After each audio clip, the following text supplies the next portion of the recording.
Well, good evening, everyone, and welcome to the Manitoba School Boards Association webinar. This is for people interested in running for the first time to become a school trustee.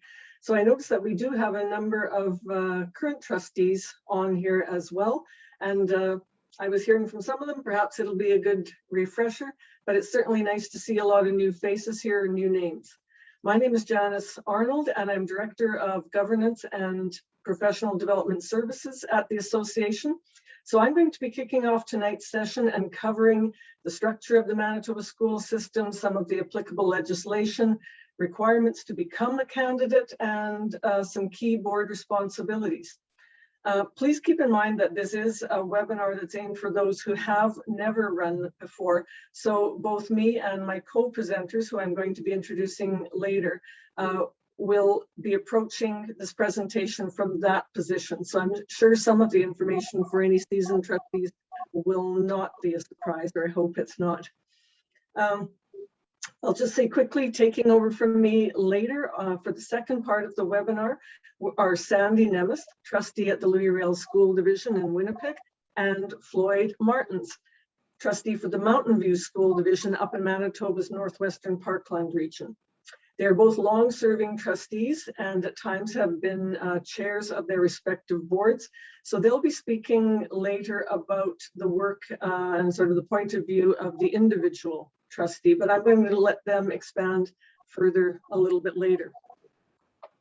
As you likely know, this is the first of a two-part series, and the second webinar will be next week. And again, it's on Wednesday at 7 o'clock.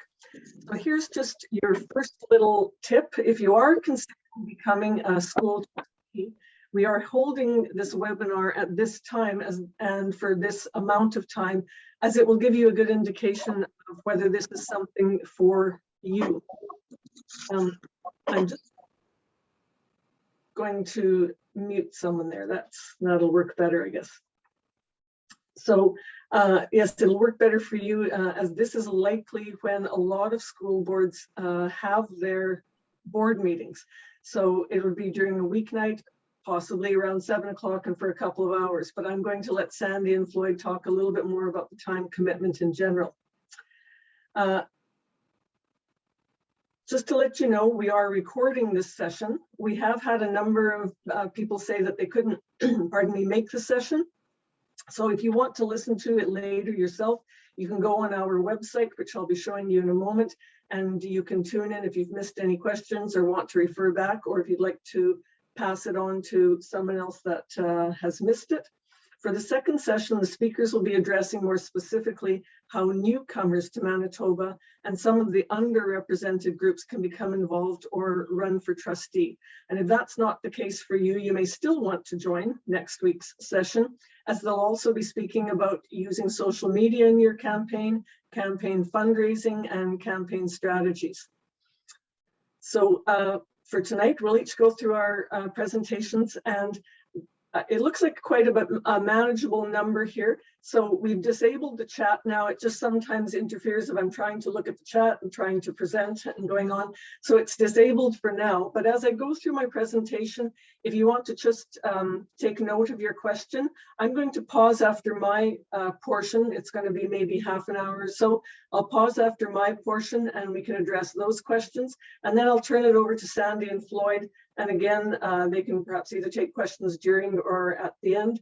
If you do have a question, feel free to just unmute yourself or light up your screen. You can turn on your video if you're having bandwidth problems, so you can always turn off your video, and it sometimes makes it less choppy.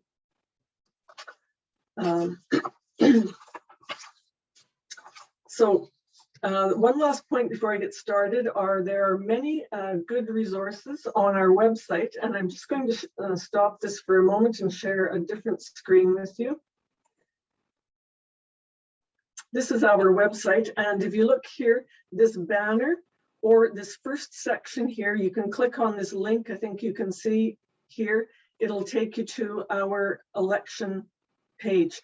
And there's a number of resources on there. If you scroll down, anything from important dates to remember. And one particular area that I want to draw your attention to if you are a brand new trustee is this part here. And it's our mentorship program. So if you are considering a run and you would like to speak to someone who is a current trustee and just find out some information or any questions, you can get a hold of it. It has here, please send an email. Her name is a link to her email. And you can ask to be put in touch with a mentor. Just so you know, you will not be put in touch with someone from your own division. We wouldn't want you being mentored by someone that you may actually end up running against. But any of them can give you good information. I'm sure a lot of them that have offered to be mentors are seasoned trustees. Okay, I'll just go back again.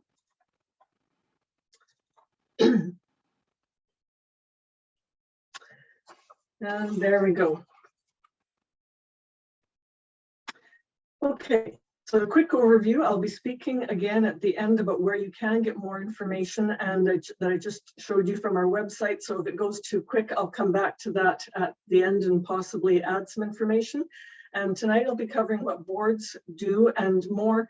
It's a lot about what authority they have and what they are accountable or responsible for. So if you're sitting on the fence and considering whether, trusteeship is right for you, I'll also go through some areas of major areas for board responsibility. And you may want to consider whether your interests actually align with that.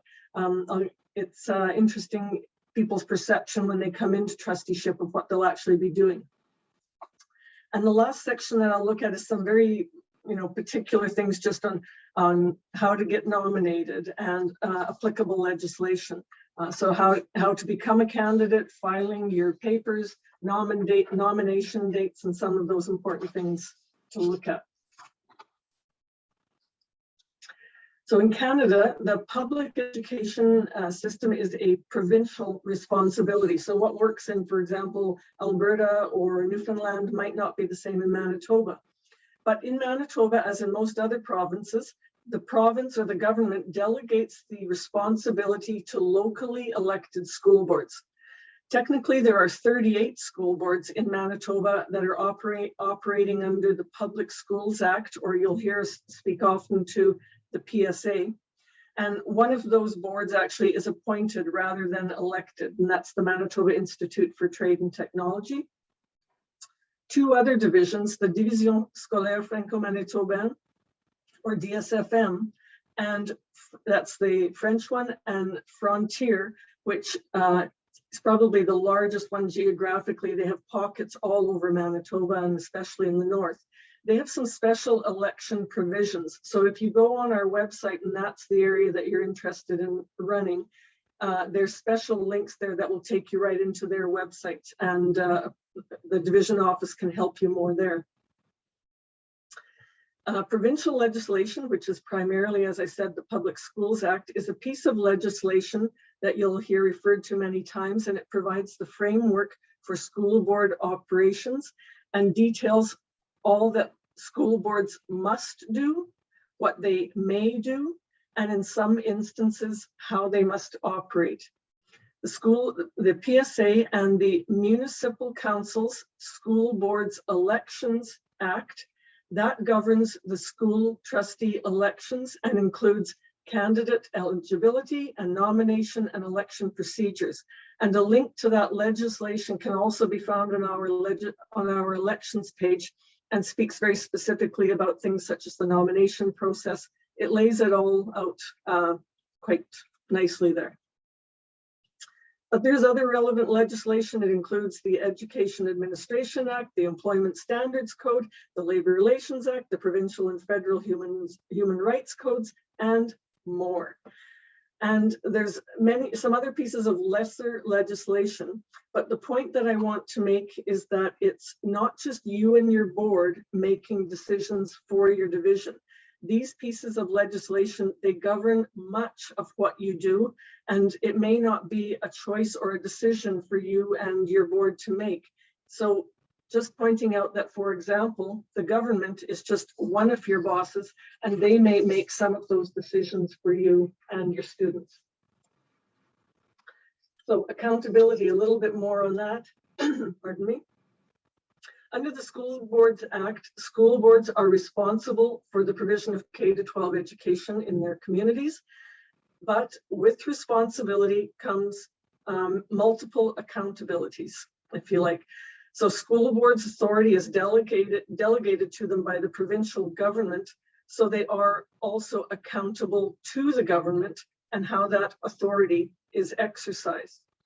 School boards are comprised of elected officials, so you're also accountable to your voters. You are stewards of public dollars, and school boards are then accountable to taxpayers. As employers, school boards are accountable to their staff, and most importantly, school boards are accountable to the children whose care and education have been entrusted to them, and of course the families and their communities in which they live. So you can see, as democratically elected representatives, you are accountable to many and will constantly be responsible to consult with all of these groups and engage with them and listen to them. So certainly none of the decisions the school board makes are going to be made in isolation.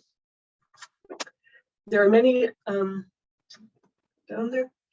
So there are many different governance models that can be used to describe the work of school boards.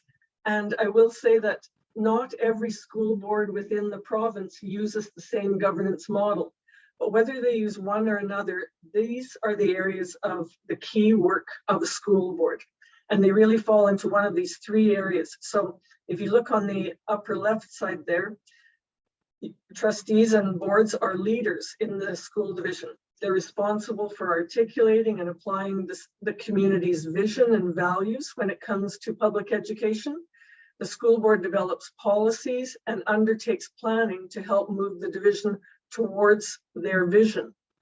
The board advocates for the supports and resources needed to move from that vision to reality. Up on the top right there, school boards are also stewards of the division with the ultimate responsibility for its finances. So they set the budget, they monitor and evaluate spending, and they report on financial matters back to their community. And then at the bottom there, school boards build relationships within the division. Through their words and actions, school trustees impact organizational culture. They engage with all segments of their community, and some of those communities I noted on the previous slide, both to build public understanding, but also to deepen your own understanding of what's going on within your division. So whatever the specific task at hand, whether it's leadership, stewardship, relationship, the focus on the board remains constant with what you see in that center circle, and that's student learning and achievement. So if it doesn't matter to kids and their learning, it probably isn't the rightful work of the school board. In other words, when you're developing your division's strategic plan, or when you're working on the budget, or when you're holding an open house with parents, all boards are going to be looking to student learning and achievement as the focus for their work. So school boards are grassroots democratic bodies, and we certainly heard a lot about that over this past year. School boards are members of the community they serve, and they're chosen by their fellow citizens. And those fellow citizens have the expectations that you're reflecting their priorities in public education. Now, as a collective body, the school board holds all legal authority and power within the school division.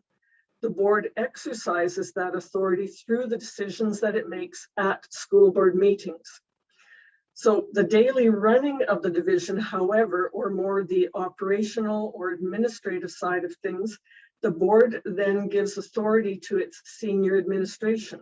So for example, the superintendent, the secretary treasurer, other people within the division office, the transportation supervisors, the resource people. The board makes decisions really at a high level.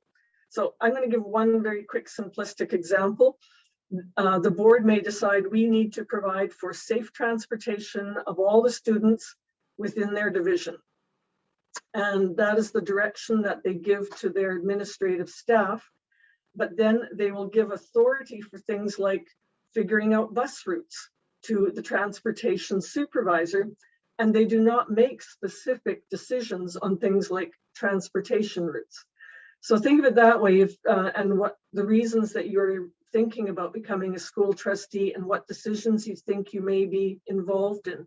Things that are very operational and the day-to-day things, that is often given, the authority is given to your senior administration and school boards who are, I guess, the bosses of those people. You will make the much higher level decisions. And a trustee, an individual trustee, has a voice and a vote at school board meetings, but they have no individual authority to act or speak on behalf of the board unless the board delegates that specific responsibility to them. So one thing that comes to mind when I think of this, and if you're thinking about running as a school trustee, you may be out talking to a lot of your fellow citizens and possible voters. You might want to think about, what am I really going to start promising? I'm going to start promising that I will, build a new school or a new playground at the school. You have to think as well, you are one person on a board of, is it 5 or 7 or 9? You are one voice, but it's the board that decides. And of course, majority rules. So I see that there's sorry, that was just a thumbs up, rather than a question, thanks. For new trustees, that's perhaps, I'm going to say, one of the biggest adjustments when they come to the board table. But it's something to think about too, as you represent your electors, and your electors are asking you to do things. It's often, I agree with you, and I'm going to make sure that your voice is heard at the board table. I have to see what my other trustees say. And I'm sure if I asked any one of the around 300 trustees around the entire province, have you ever lost a vote? I guarantee every single one of those trustees has lost a vote and has lost multiple votes. But you're there to do a job and to be professional about it, and you may lose a vote, but then you move on to the next issue at hand, and it's incumbent upon you to support the board's decision.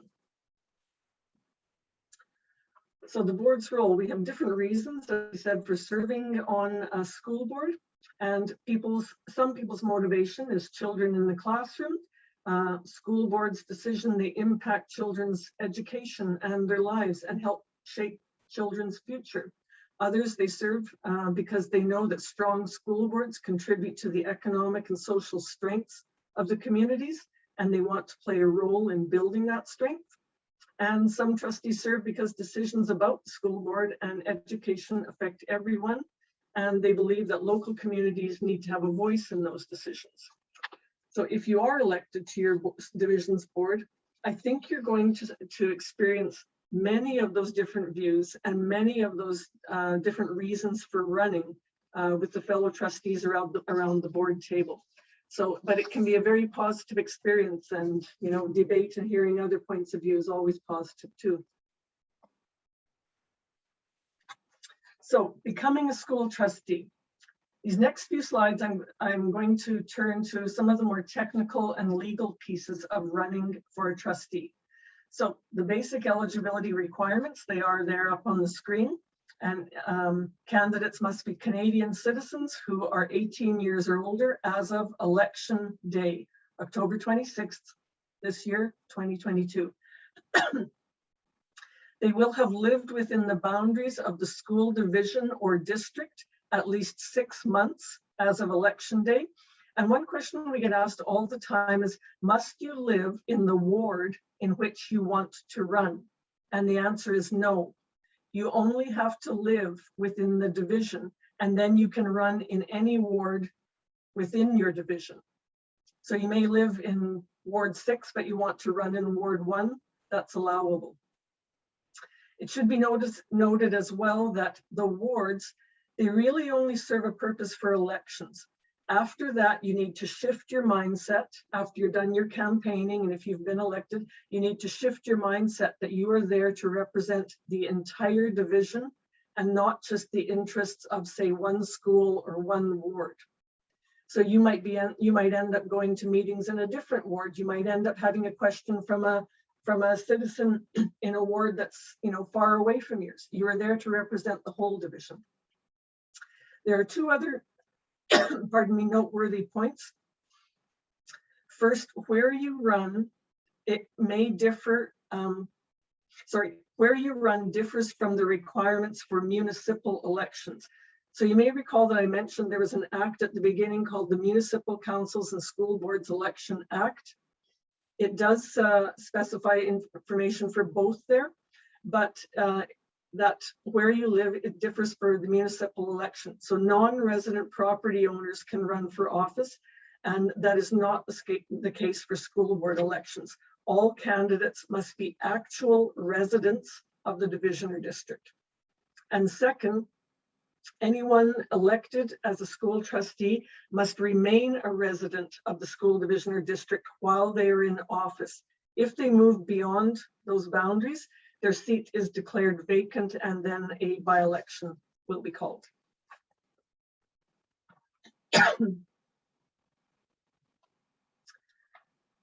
Now, there are some instances where people who meet the basic eligibility requirements are still disqualified from serving on the school board. These fall into two groups. They are elected or appointed officials at other levels of government. So for example, federal, municipal, provincial, and pupils in regular attendance at school within the division in which they would serve.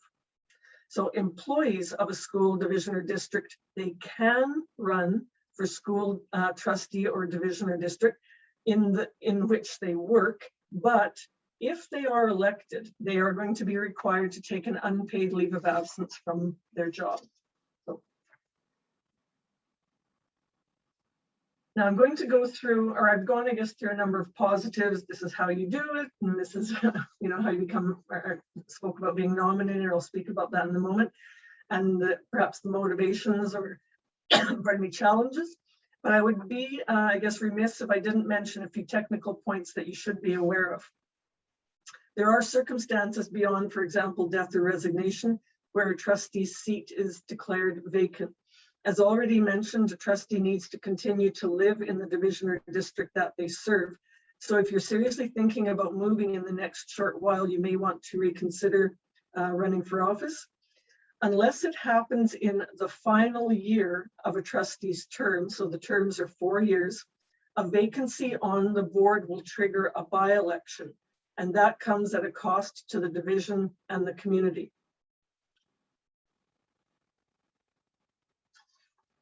A trustee also has to attend meetings regularly. So 3 consecutive absences for regular board meetings, unless they're authorized, your absence is authorized by a board motion, will result in a trustee's seat being declared vacant.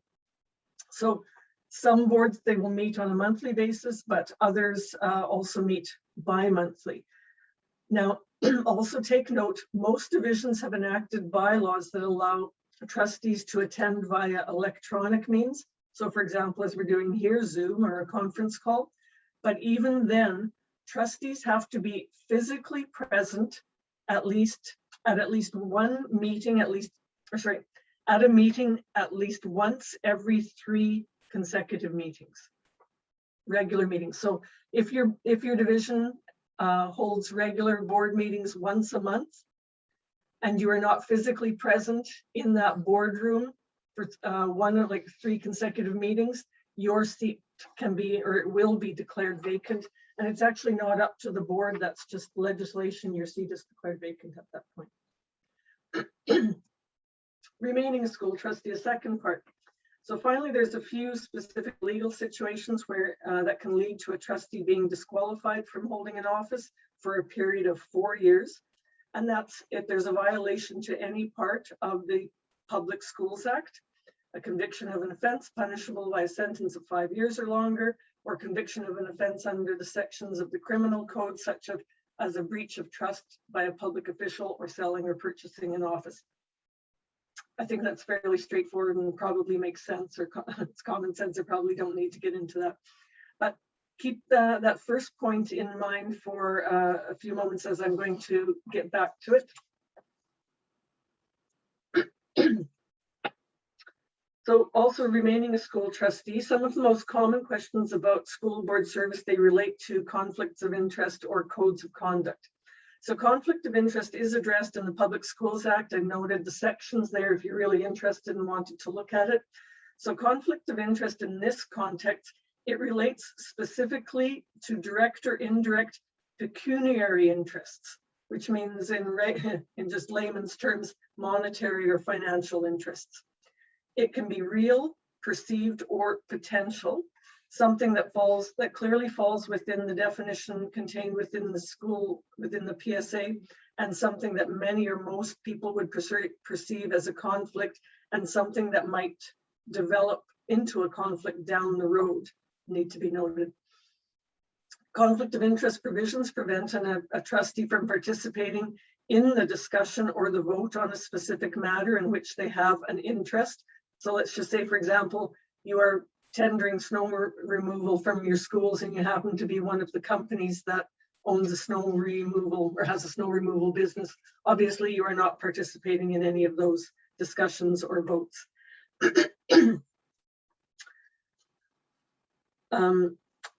Before being sworn into office, all trustees will be required to complete a declaration of interest form. These are confidential documents that will be kept by the Secretary Treasurer, and they are not available to the public. In the event that a trustee declares a conflict of interest during a meeting, that declaration and the general nature of the conflict will be noted along with the trustee's action, which is leaving that particular meeting.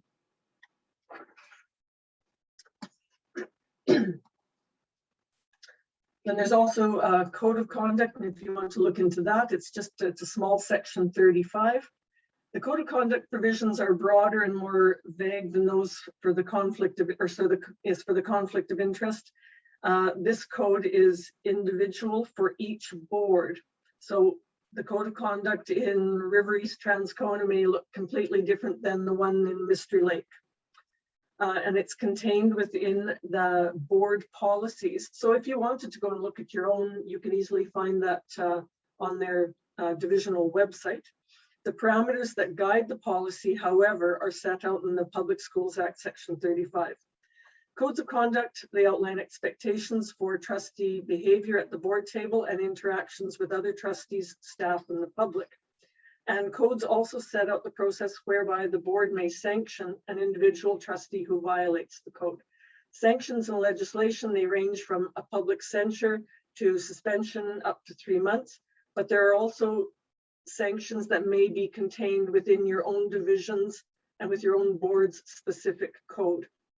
Breach of confidentiality is considered to be an especially serious violation of the code of conduct, and it can lead to a trustee being removed from office.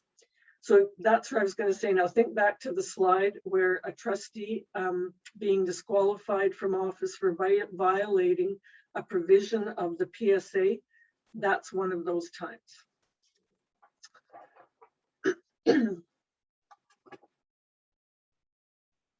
So now the running for office. I've got 2 more slides, and I'm going to cover a bit your to-do list if you are seriously considering moving down this path. Once you do decide to run for office, you need to obtain proper nomination papers.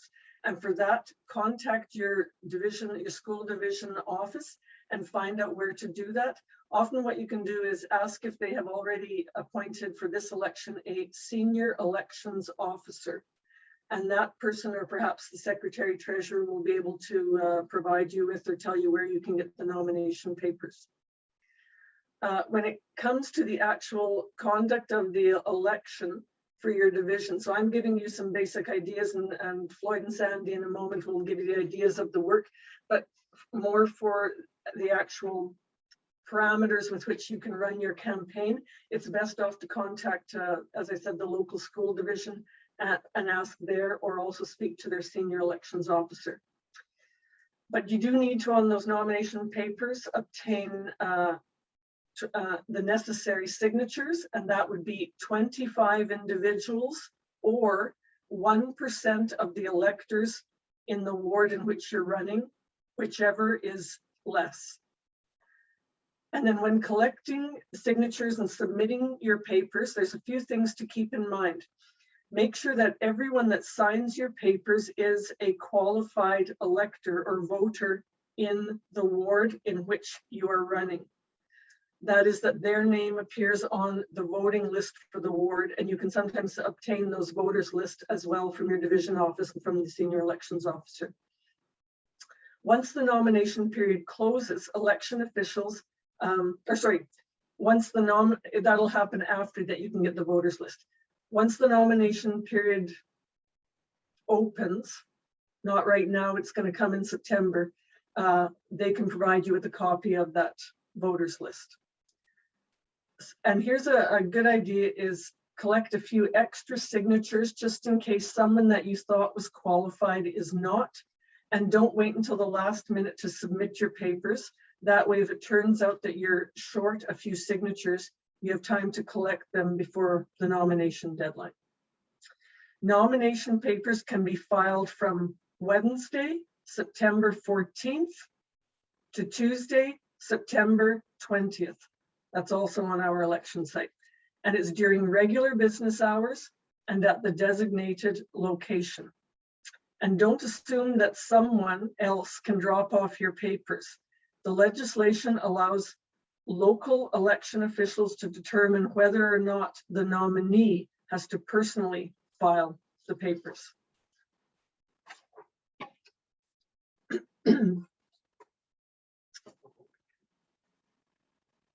So running for office, there's no legislatively defined campaign period for candidates running for school trustee.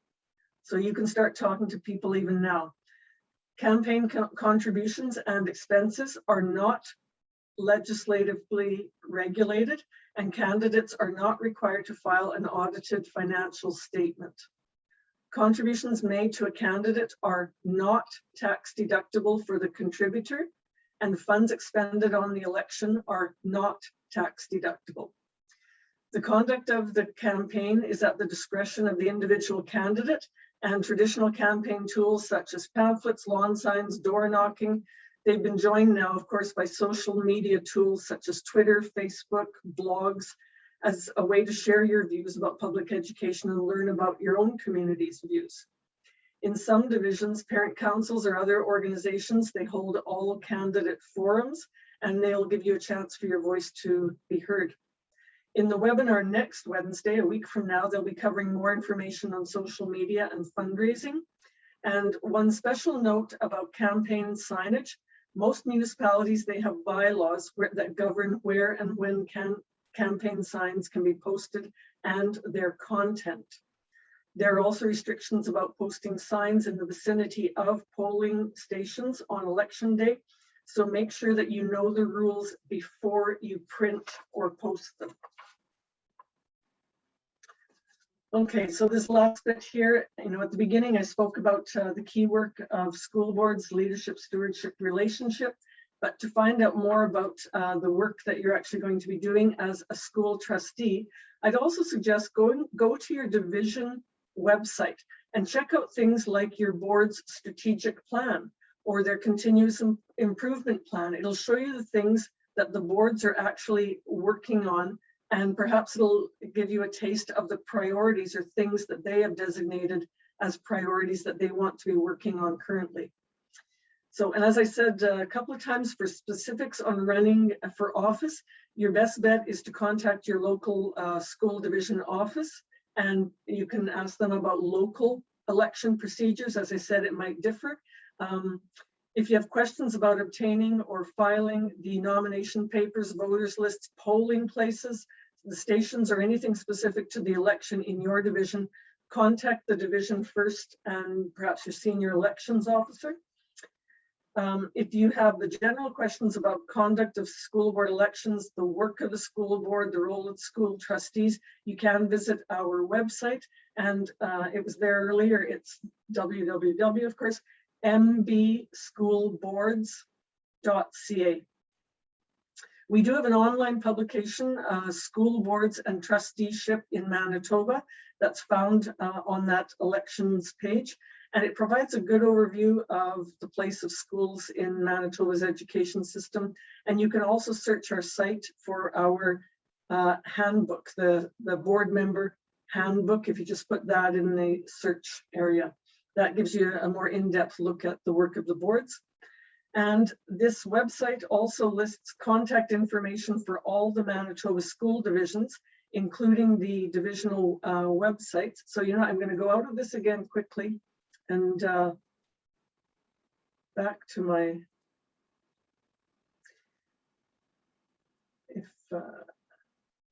okay, here's our homepage. If you want to find your contact information for your division, in this area about, and if you go to members, it expands and lists all of them. So Louis Rail School Division, there's the contact information. So if you, all you remember is just go on our main page and click on the about section and members, it's easy to find after that. Take it back. Sorry. There we go. So there, if you, and then yes, if you have any more questions just about something that I've been telling you about today or general questions, there's my name, title, and my email at the bottom there. You can feel free to contact me directly. So maybe I'll stop there for a moment and we'll be heading into Sandy Nema's presentation right away. But is there, if there's any questions that anyone has for me, I can take them now. I see Patrick Allard, do you want to go ahead and ask yours? Yeah, I had, can you hear me? Yes, I can. Oh, good. I have 3 short questions, if I may. Sure. One, when in regards to duties of a school or the board, school trustees, do they have the authority or the ability to hire and fire superintendents? Yes, the superintendent is an employee of the school division, and most often it will be them that hire or terminate a contract. Okay, one question on eligibility. Mm-hmm. If someone is a current school trustee and they decide to run in a provincial election, do they have to step down from the school trustee when they declare their candidacy or once they're elected? I believe it's when you declare your candidacy. Yes. Okay. And when it comes to the Public Schools Acts, I've been a part of a few board meetings, being a delegation or a presenter.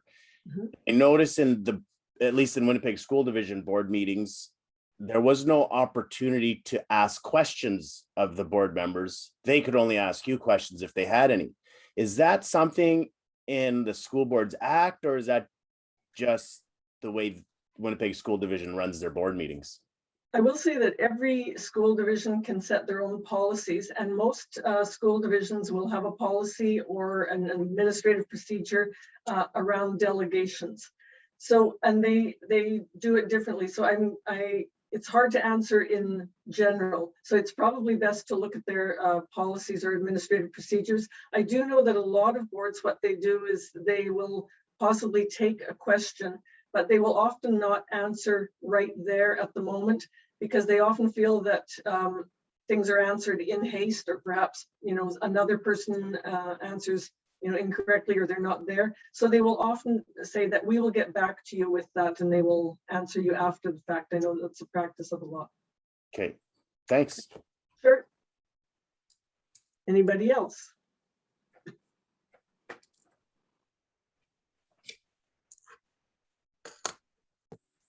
I have a question. Sure. I had a couple of them. Okay. I'm just wondering, is this Lexi? I'm just wondering if that's yes. Okay. Yes, that's fine. Do you do not, if you're an employee of the school division, you do not have to request your leave of absence, your unpaid leave of absence, until you're elected? Correct. Okay, so you can declare your candidacy and still be a division employee? Yes.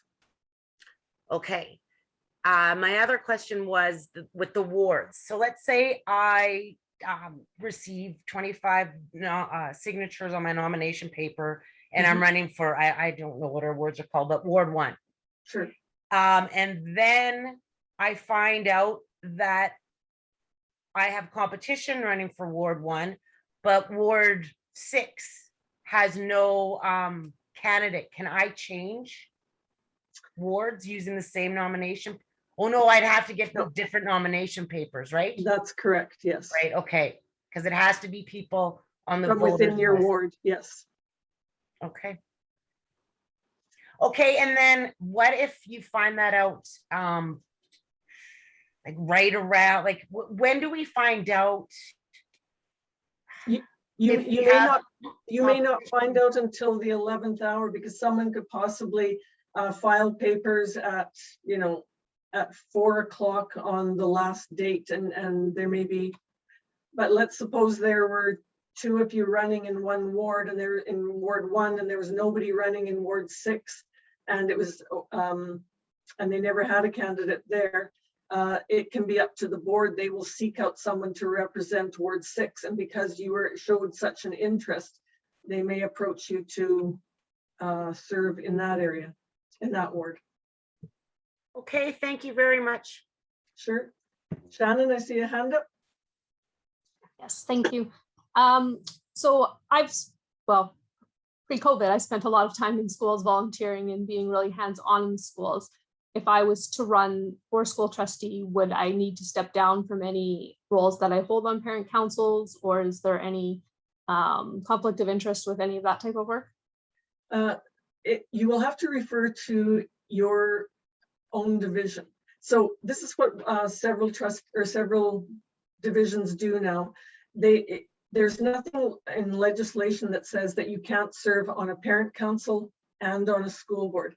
But as you can see, there is some perception that there can be a bit of conflict of interest there. Are you know, what are you doing? So what a lot of boards have done now is they've implemented into policy that instead of saying that you can't, you know, you're a trustee and you can't sit on there, they will say that they will not entertain you as a delegate representing that PAC.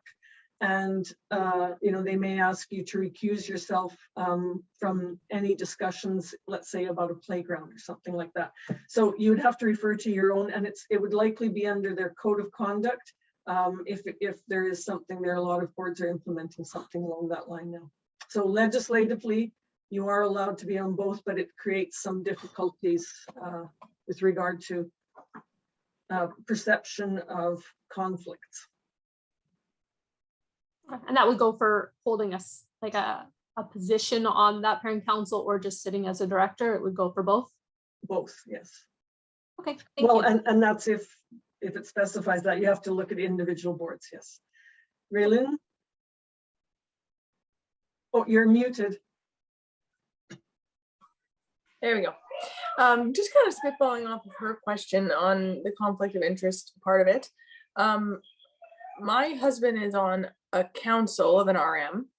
And I wondered if that would pose kind of a conflict as well, or if it was kind of to kind of recuse yourself if there was something like the same kind of deal. You know what, I do know that there are currently some trustees, and they are married as well to municipal councillors, so it's not a first. But I will say that it becomes interesting. I've spoken to some of them, and they create a rule in their household that says they will not talk business at all in the home. And that has served them well, and it's good advice, I think, to take. Well, that's already a rule in our household, so no problem there. Okay, sounds good. Jennifer Derrick, can I help you with something? Hi. I have a couple of questions. So I'm an employee of a school division and also sit on an executive board of my association/union. But I would consider running in my home resident division, which is separate from the division where I work. Would I have to resign from the union and the school division where I work if I'm running in a separate school division where I reside? I don't believe you do know. Floyd and Sandy, if you know of anything different than that, but no, you can be on a school board in a different division. I would agree with that, Janice. That is how I would answer that question. But again, you know, the executive director of the association is on the line too, who could also confirm that.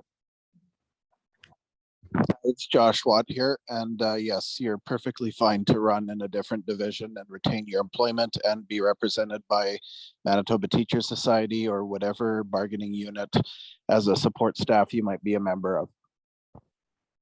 Thanks, both. Great, thank you.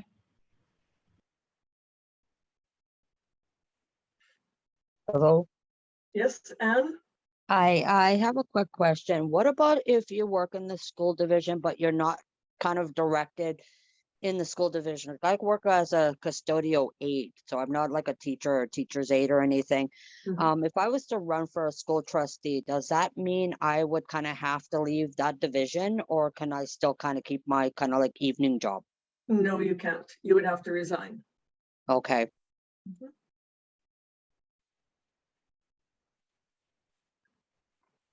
Anything further? I think in interest of time, maybe I better hand it over to Sandy to take the next part. I think I'm close to my time, but certainly if there's other questions, we can entertain them at the end.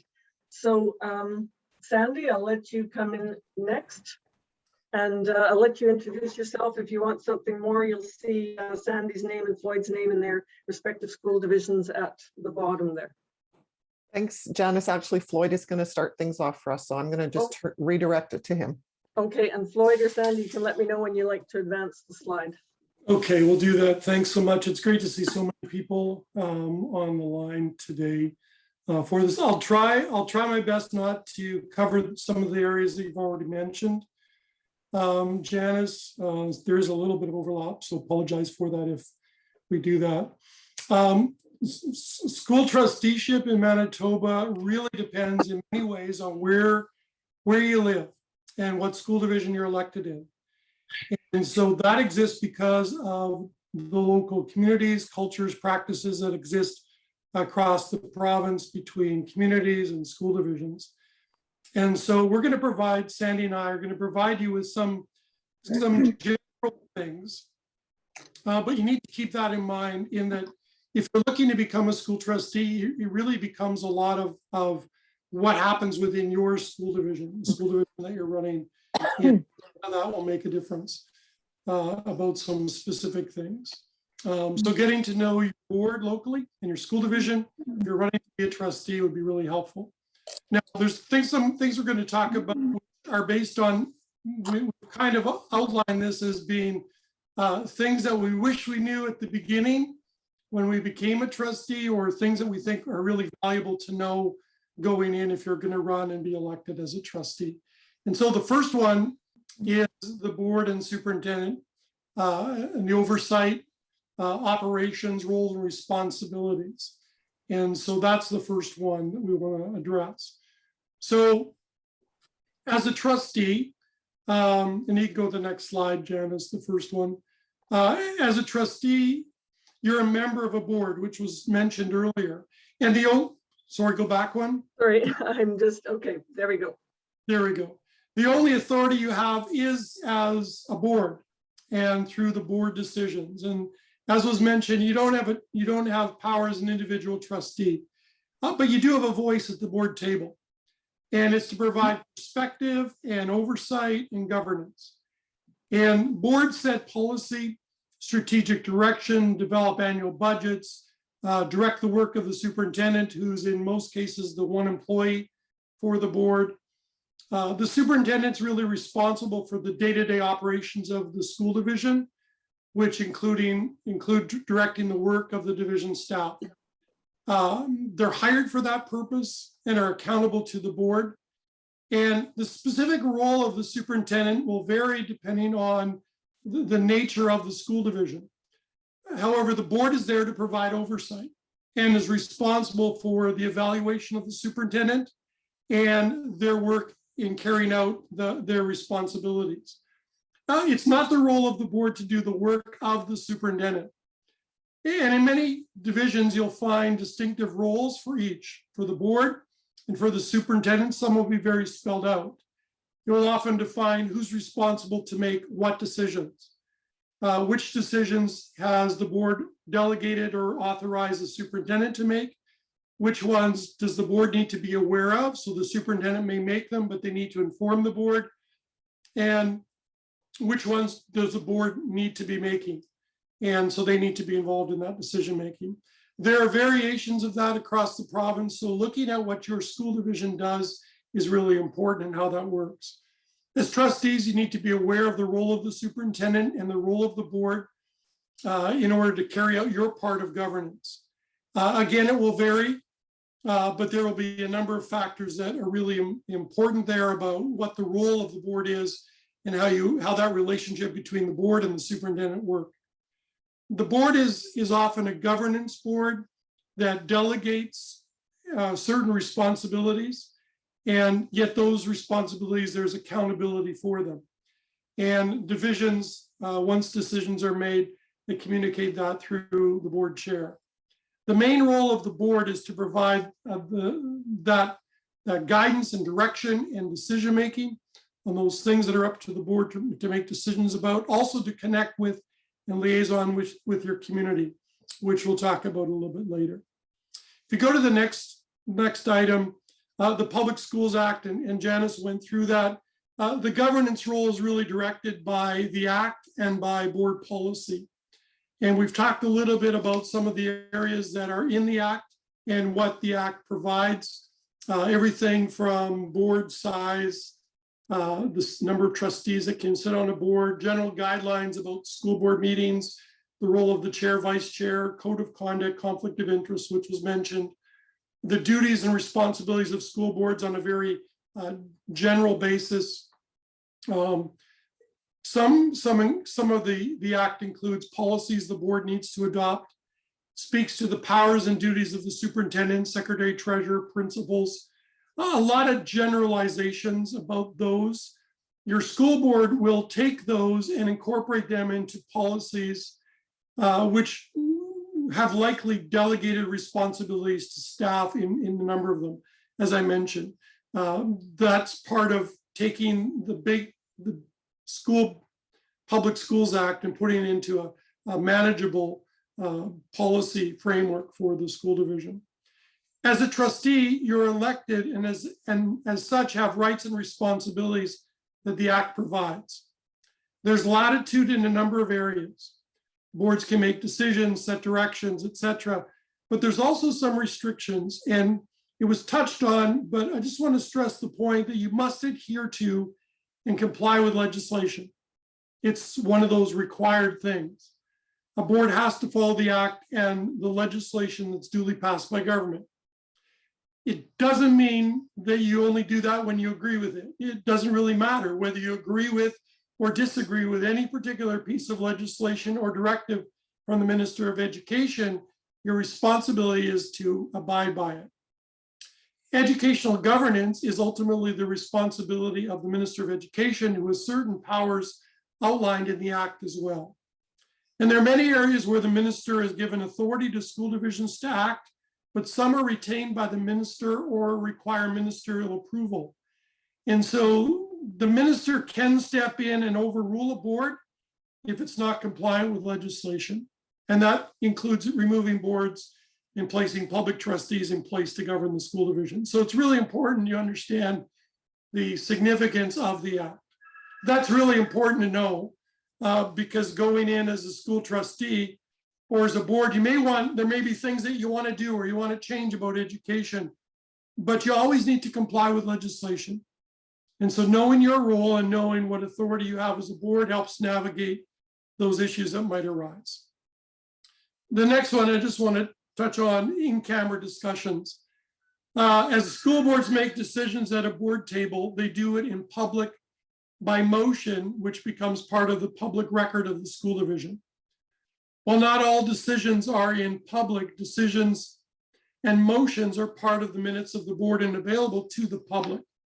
But there's also discussions that occur in camera or outside of the public purview.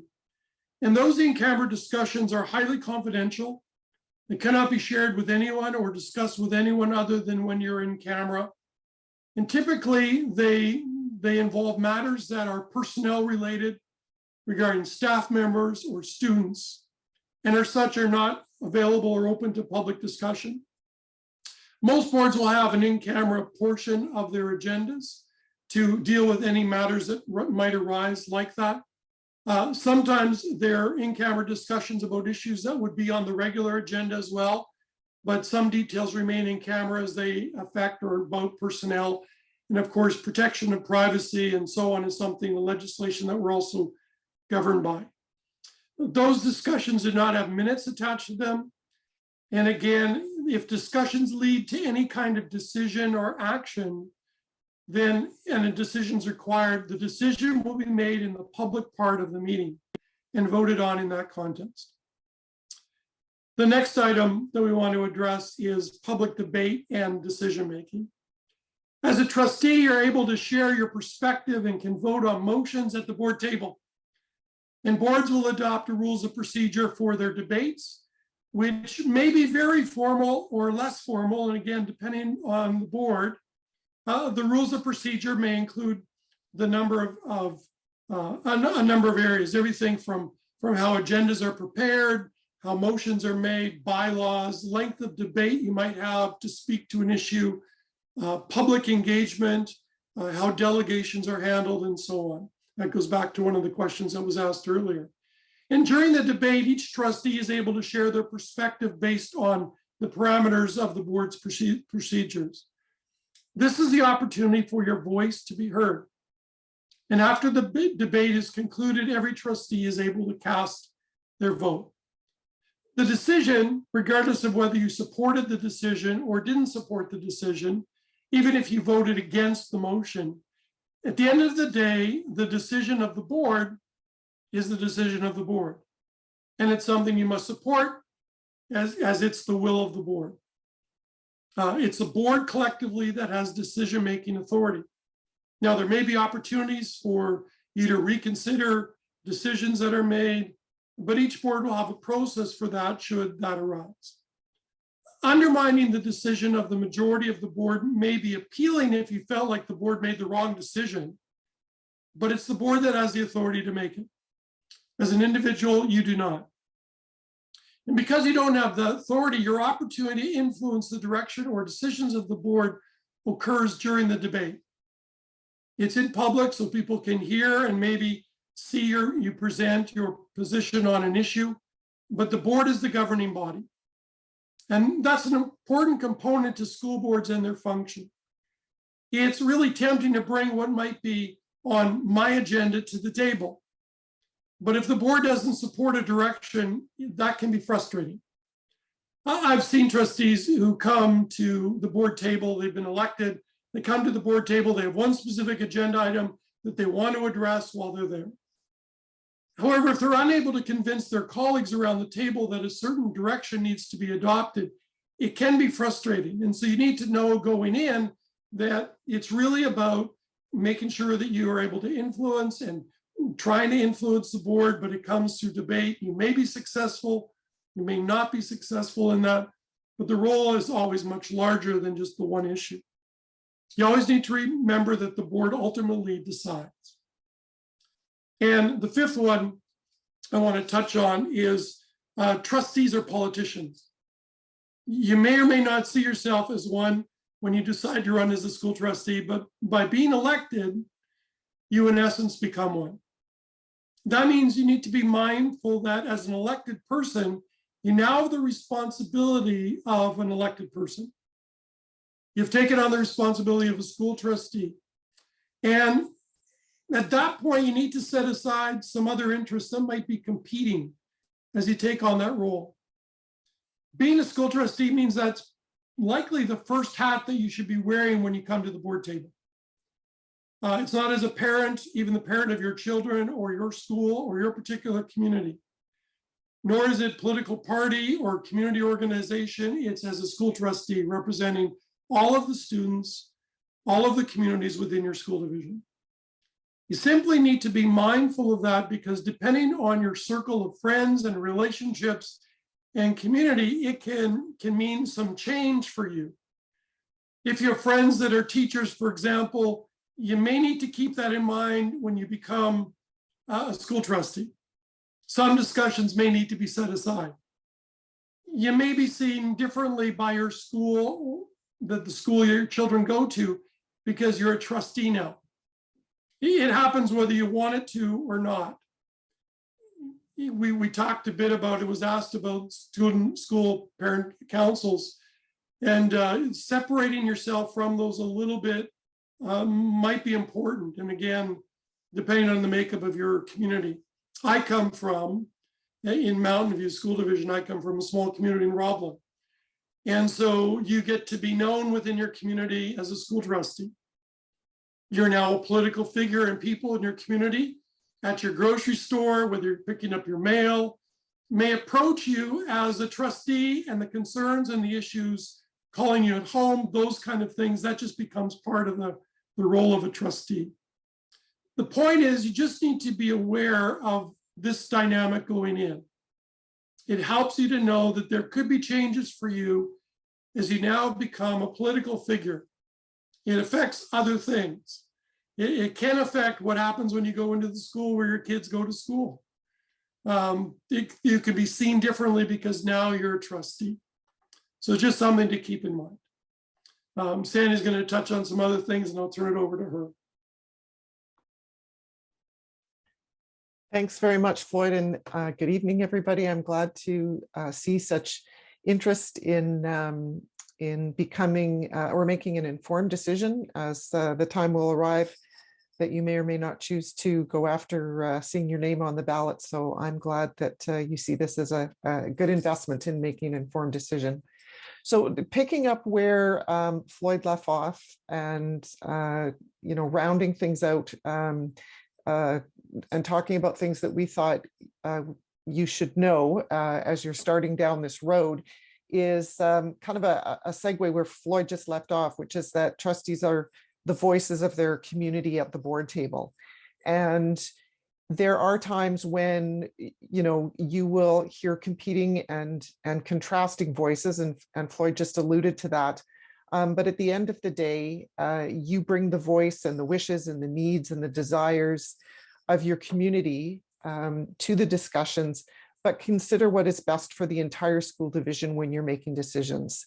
And that sometimes is very easy to do, and sometimes it can be a little bit more difficult when the folks in your community who are your friends and neighbors and perhaps your family members, your kids' teachers may see a certain situation in one way, but because of the work that's been done, the questions that's been asked, that really a different approach for the betterment of the entire division and for the success of all students in the division is the way to go.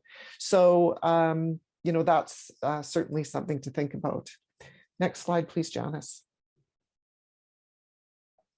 In 2022, even 2021 and 2020, especially with the arrival of a global pandemic, the role of technology plays a very significant and a very important role in the work of a school board and how you connect with your colleagues and with your community. So right now, board meetings are electronic in nature. You need to be familiar and comfortable with using a laptop or a computer, a desktop computer. In Manitoba, there are a number of different platforms that are used to conduct board meetings. Some use eScribe, which is what we use. We also make use of Teams and Zoom. Some divisions will use Google Meet to engage with their community and not only work through a meeting in terms of delivering and using the agenda package, but engaging with the community in terms of a consultation or inviting people to electronically attend their board meetings. So that is something that you will need to be prepared to do, is use technology and use it continuously and constantly. The other piece is that, it's changing all the time. There will always be lots of support for you from the senior leadership and your colleagues around the board table, because everybody will have different capacities, but you need to arrive at the board table comfortable and open to investing some time perhaps in using technology that you might not be familiar with. And that's a piece of the learning curve. Next slide, please, Janice. The other piece that we wanted to speak to related to technology is social media. If you are a Facebook, Twitter, Instagram, LinkedIn user now, you will know that not only is it an excellent way to share information and gather information, it can also be a frustrating place that people use to vent and to argue sometimes. The reality is that's the way it is. And most school divisions, ours included, has a variety of platforms that we use in order to communicate information and stay engaged. The reality is, though, that sometimes it's really hard not to wade in. The danger in doing that is whatever you post is only a screenshot away from being there forever if a sober second thought has you go back and think that maybe the comment that you made in response to fill in the blank was not where you wanted to go. So, while I would encourage you to know those platforms, we also encourage ourselves as colleagues to be very careful of how you use it. They're not places to conduct business. They're places really to share or redirect people if they're asking questions and need information, and who at the divisional level they can perhaps be connecting with or answering a simple question. Next slide, please, Janice.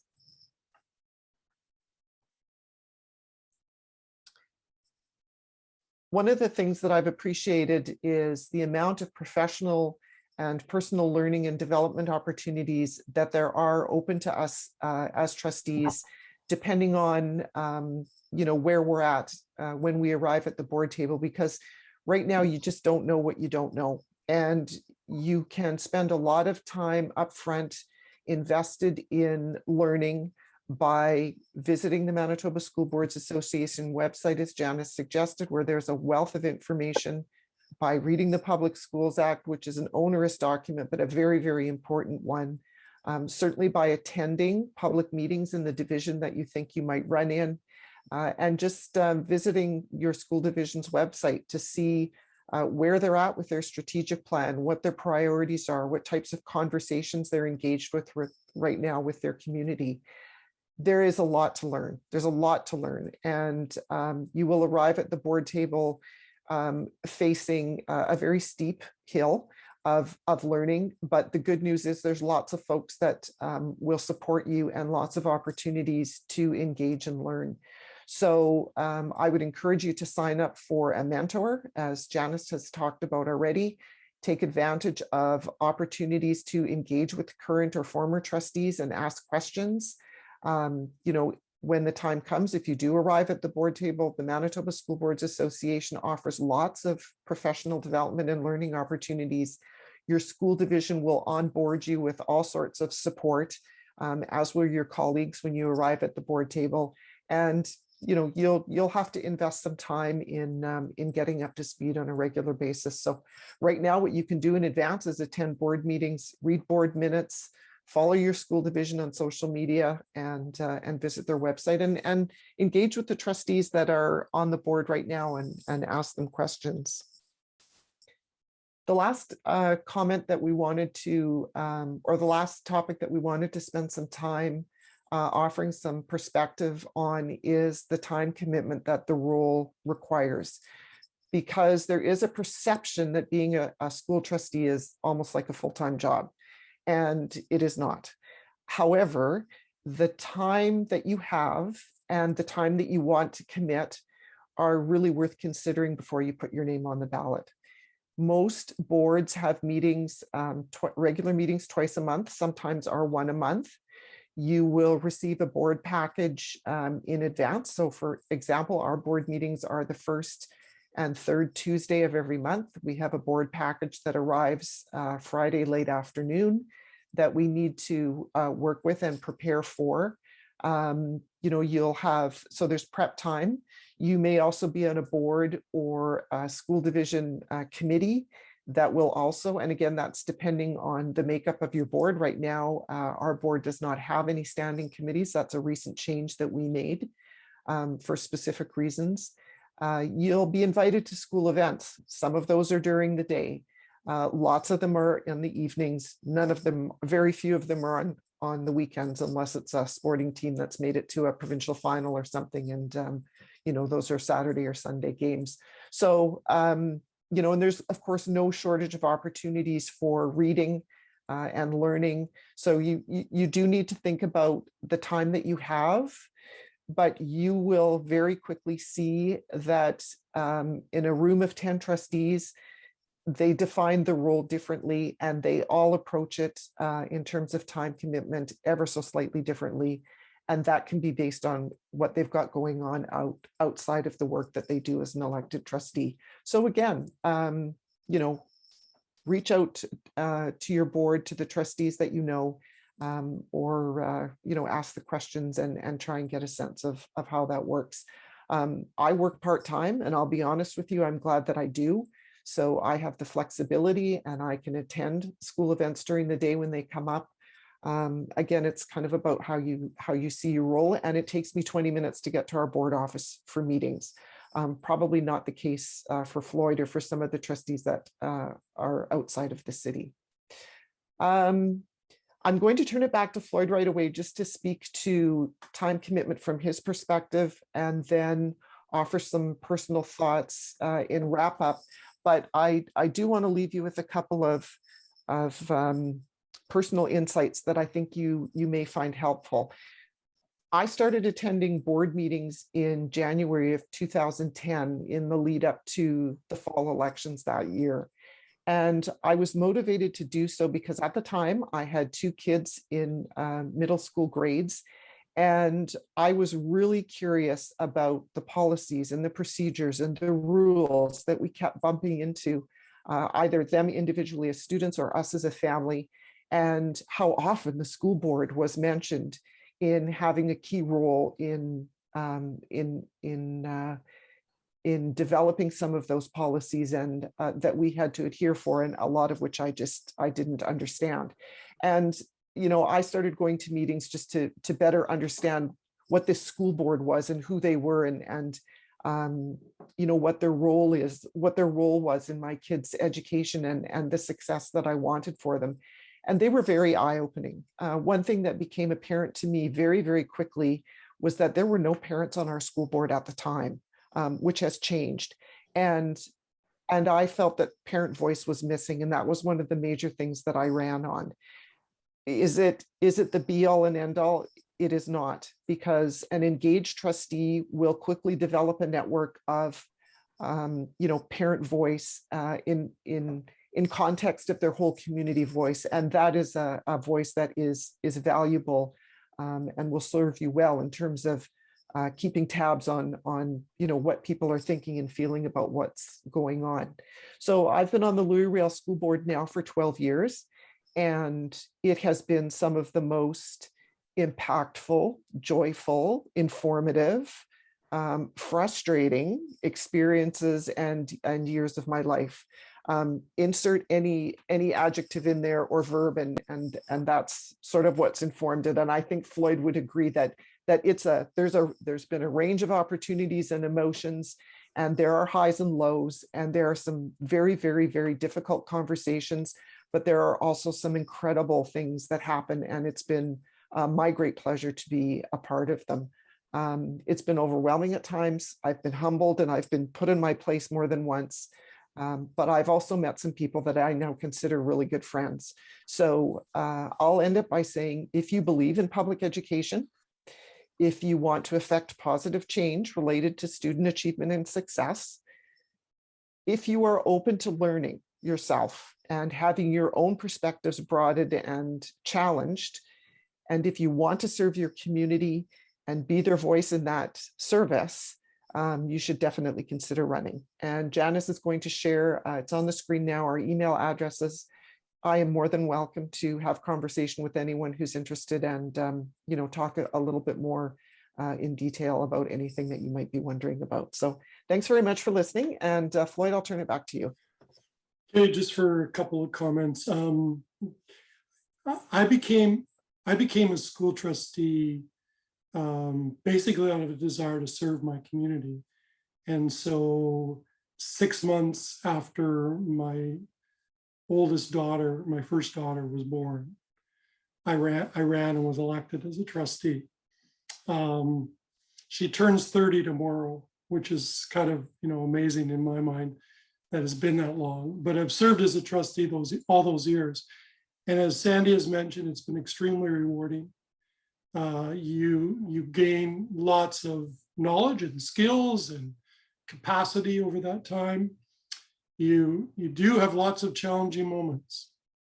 You make mistakes along the way and hopefully learn from them. You do, at the end of the day, also make a difference in what happens within your community. And again, being in a rural setting, in a rural school division, a very large geographic school division, it takes me an hour to get from my home to our board office. And that's driving highway speeds to get there. So that's the dynamic of where we are. And so the time element that Sandy mentioned, it depends on where you are and what that looks like. I've committed a lot of energy and time to being a school trustee, as many other trustees have. There's countless hours that people have devoted, and they receive so much out of that because they are able to be informed and make decisions and impact what happens within their communities.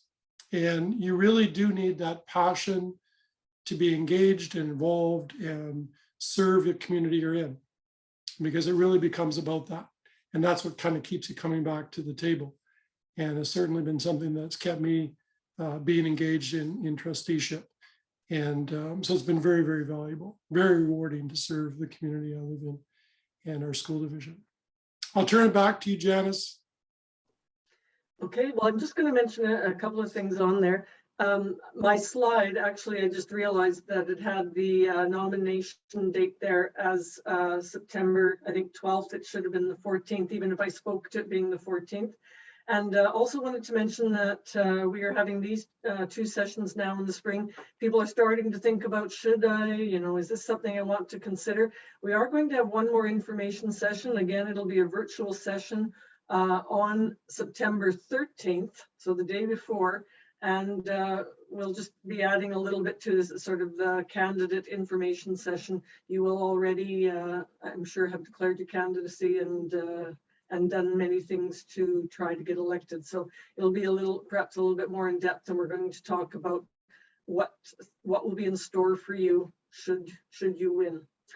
So with that, we do still have a few minutes, and if I open the floor again, Sandy, Floyd, and myself are all still available here to answer any questions if anyone would like to ask.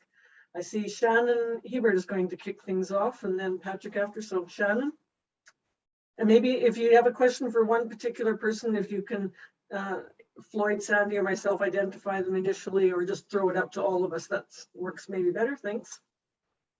Okay, I'll see what I can do here. I have 3 questions, but I'll try to keep them as quick ones so everybody has a chance.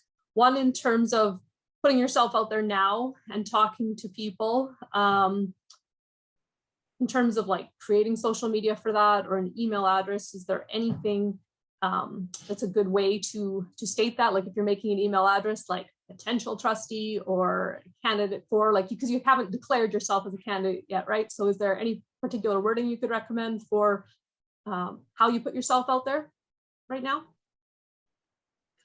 I'm going to let Floyd and Sandy maybe go more in depth, but I'll make one comment. Yeah. I think you're on the right track about creating personal identity. If you want to say candidate S. Hebert or whatever you want to say, and then stick to school board issues and views and that out there. It's a completely separate social media presence aside from Shannon Hebert, mother of 2 and a hockey parent or something like that.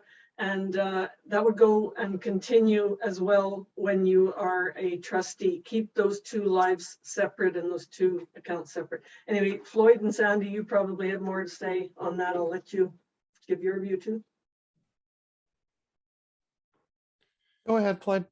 Well, I'm not, yeah, like, I think anything to get word out that you're looking or interested in running or thinking about running. So whether that's in those venues as email addresses or social media, whatever.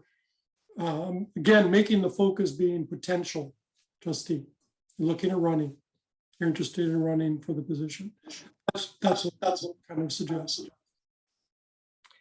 And I guess I'm going to suggest something completely different, because you will find, Shannon, that there will be very little interest from the community until very close, like a lot closer to the election. Because right now, we're in the last couple of months of school. Parents are thinking about that. There's lots of stuff related to the pandemic that we are all still navigating. If you're going to use an email address, I would use one that people will be able to intuitively think about if they forget it. So, you know, I've always used sandy.nemeth for everything. I've never used anything but, and consistently and constantly across all of social media, and you'll get an email address when you join the board. You'll get your own board email address. But where I was going with this was, I was going to suggest that right now, the questions that you may want to be asking your community is, what do they think about the direction their school division is going right now? That will help you frame, you know, when people say, well, why are you running?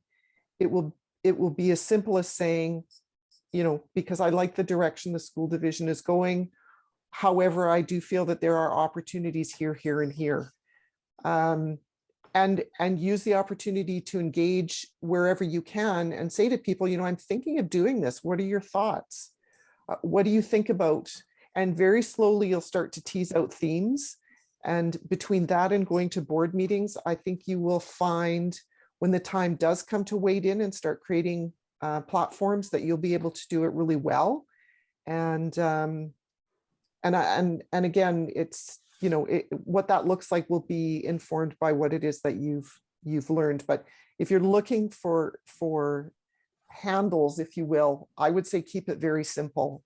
You know, Shannon for Ward 1 LRSD or whatever it is, something that people can remember very easily, and that will fit if you go the lawn sign route, because that will be something else to think about as well.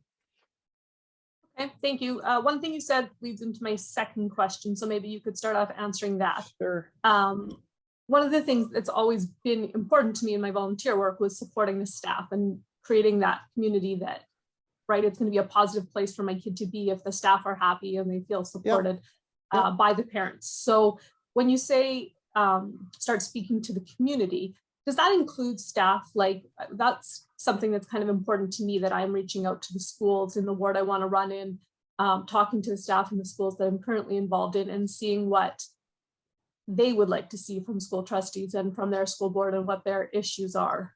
Because as much as you need people that can vote to vote for you, I guess I want to get a feel for if what they're asking for is something that I feel good about representing, and just making that part of my decision.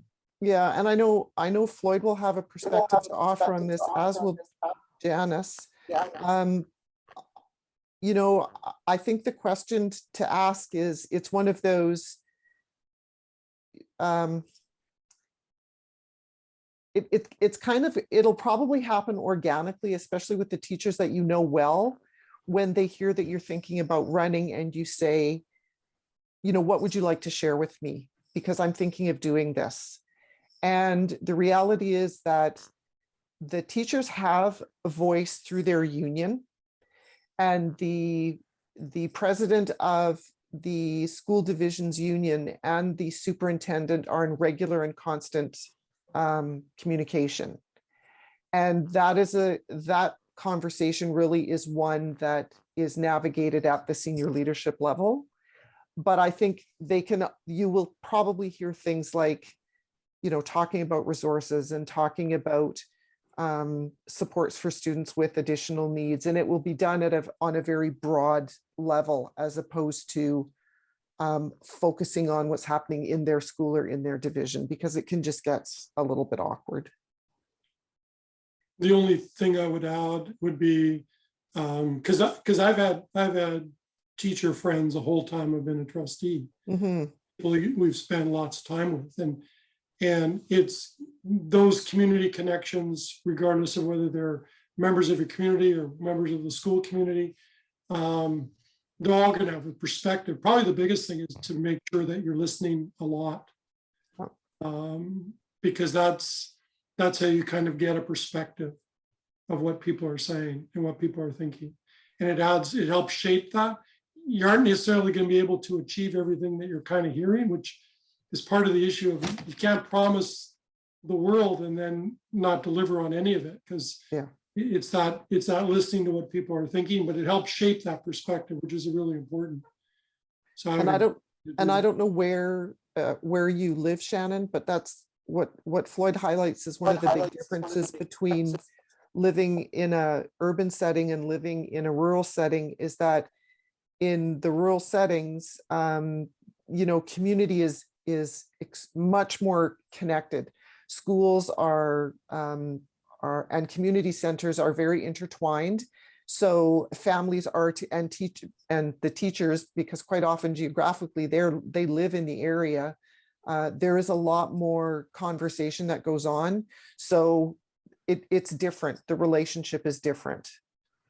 I don't know if that helps or not, but It does. I mean, I'll just say, I know that Shannon has one more question, and I'm letting people know Patrick Allard is after, and then Rebecca Chambers. If people would like to ask a question, just do as they've done and put up your hand. I'm going to stop the share here so that I can better see the screen and we'll monitor who's asking questions. So Shannon, go ahead with yours. I'll try to keep this one super quick because I don't want to take all the time. One of the things you said about showing support for motions that have passed that maybe you didn't agree with. I think Floyd was the one who spoke on that.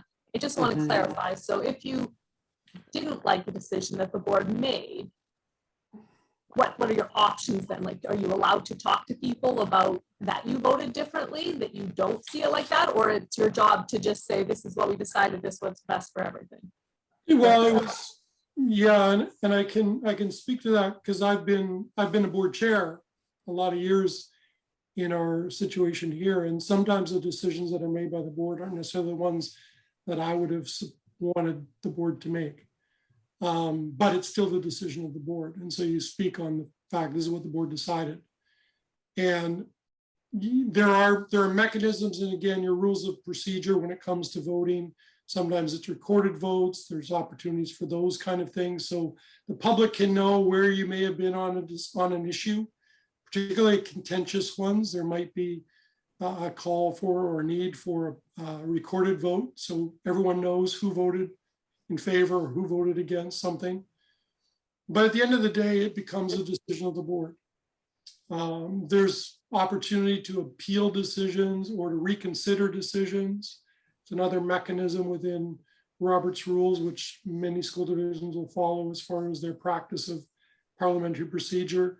There also may be some policy within your board of how frequently those can happen, so you're not repeating the same issue over and over again, like at every meeting kind of thing.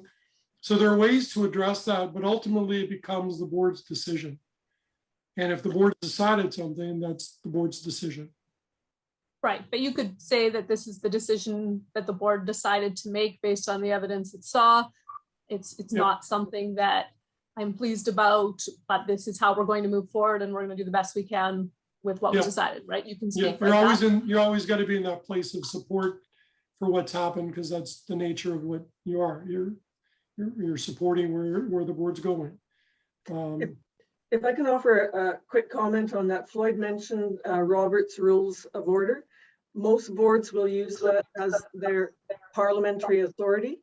And as Floyd said, there is the possibility to bring a question back if you don't agree with it, but it will most often be that the board has made a decision unless there is new information or a situation has changed. They often won't entertain you bringing back that same question again and again and again just because you don't like the answer. And one other point that should be noted is when the board makes a decision, it is incumbent upon all trustees to support that decision. And if your only support is that you're not going to publicly rant about it, then that's fine. But you cannot be going behind the scenes after the decision is made and starting to lobby a bunch of people to personally phone Floyd or Sandy or your fellow trustee and start badgering them to change their vote again. You have to support and try to make the decision work. Otherwise, you will be going against your board's code of conduct and they could sanction you. And that was my specific question was, can you speak out to the fact that you voted against something and you didn't agree with the decision, or do you have to pretend you liked it when you didn't? Like, I'm not saying go to the media and challenge it or bring it back all the time. I'm just saying, can you have conversations with your friends or people you know that you didn't support that decision and here's how you plan to work within it, to like not being negative, but being honest, I guess. I think that you could say, I ensured that your view was well represented and I argued for it, as I do agree with you. However, the board at this time decided to go in a different direction, and therefore I'll be working with them to support and see if it works. If we find in the future that there needs to be changes, we could possibly look at that again, something to that effect. That's incredibly diplomatic. I love it. I think you might be using different words, but see, I'm in a nice calm crowd here at the moment. And the other part is that this is recorded in the public minutes, so everybody will know how you voted. So it is not anything that you have to hide, nor should you, because what would be the point then, you know? So you don't ever have to worry about you vote the way your community sort of has directed you to vote, or how you feel is the way to vote. But at the end of the day, as Floyd and Janice have both said, the vote is called, and whatever the outcome is the direction the board is going, and you support it. Maybe we'll move on now. If Patrick has a question, you want to go next? Yeah, just another question about board powers regarding curriculum. Does the board have any sort of jurisdiction over the curriculum, or do they just have the job of ensuring adherence to a curriculum prescribed by the province? Much of it is from the Ministry of Education as far as curriculum and how it's established and set up. Now there may be areas where boards are able to bring in, course offerings, things that might be, again, it's got to fit within the broad scope of curriculum. But again, much of that's prescribed by the ministry. When it comes to some specific course offerings or those kind of things, boards may have some latitude to do, to have some innovation when it comes to new course offerings that may be there. We may seek ministerial approval for some. As a school division, we did that this last couple of years in order to have a new course offered within our school division that wasn't offered, and having make it fit within the provincial guidelines of curriculum. So if the province dictates something to be on the curriculum, the board has really no authority to overrule that. That's right. Yeah, there's not a lot of latitude when it comes to that. Okay, thanks. Rebecca, would you like to go next?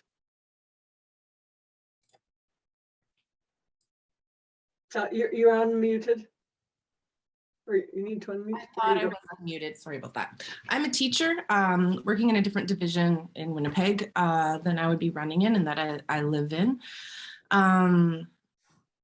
I think the curriculum question was really interesting, but the curricula are provincial documents, so they don't get edited at the division level. Although that would be really interesting to compare curricula between divisions if we let that happen. My question is related a little bit to one of Shannon's. So I have 3 school-aged children who attend a school in which I would be running for trustee. My eldest child has special needs. I've had a lot of close and very positive interactions with school administration. Where's the boundary on like disclosing that I'm running for trustee, or even am I allowed to tell parents on the school ground? Would that be considered campaigning? Is there laws against campaigning on division property, that kind of thing?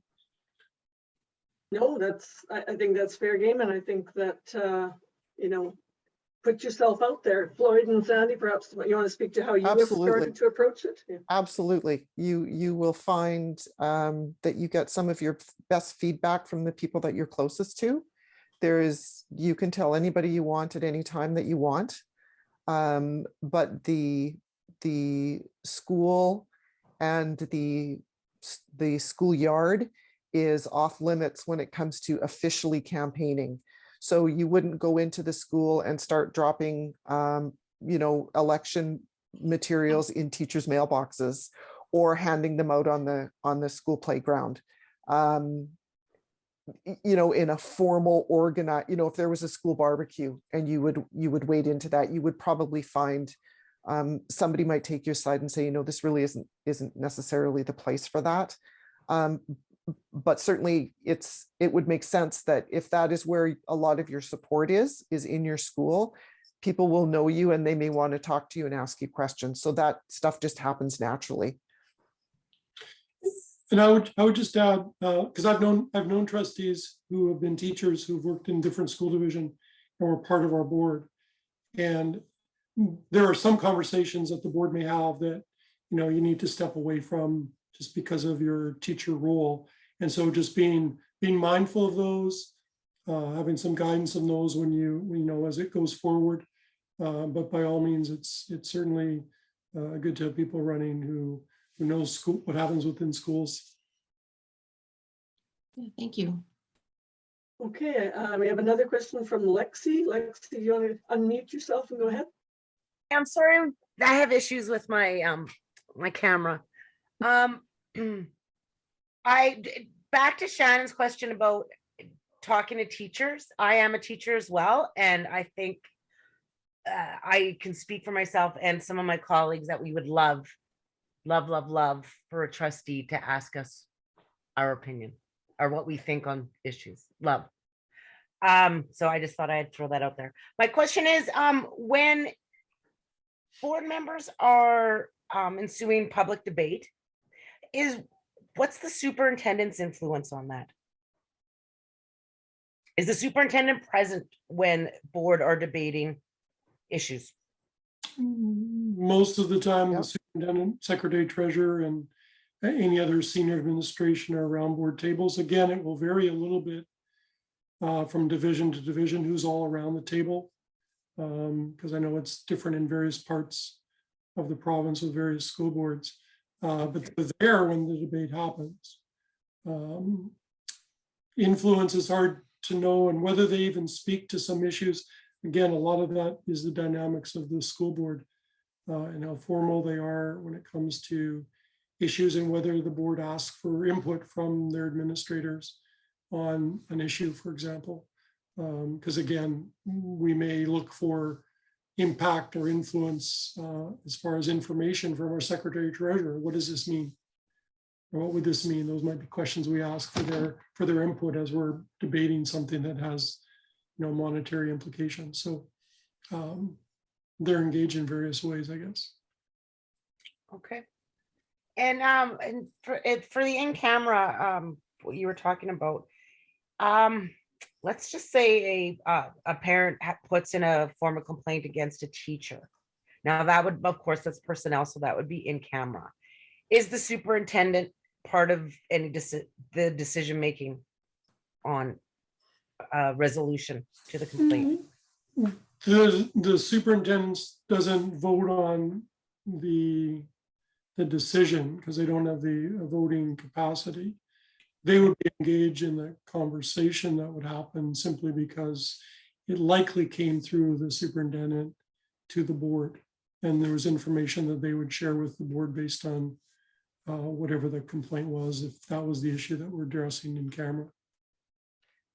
Every school division will have in policy a process for the resolution of concerns. And as a rule, the board getting involved is a very last resort. In my experience, almost every issue that a parent has come to me about has been resolved when I have said, have you talked to your child's teacher? You have. Have you talked to your principal? No, they haven't. And it is, you know, it's not always easy to do, but I will always encourage them and tell them that honestly, your principal is there, the school principal is there to help you with exactly this kind of an issue.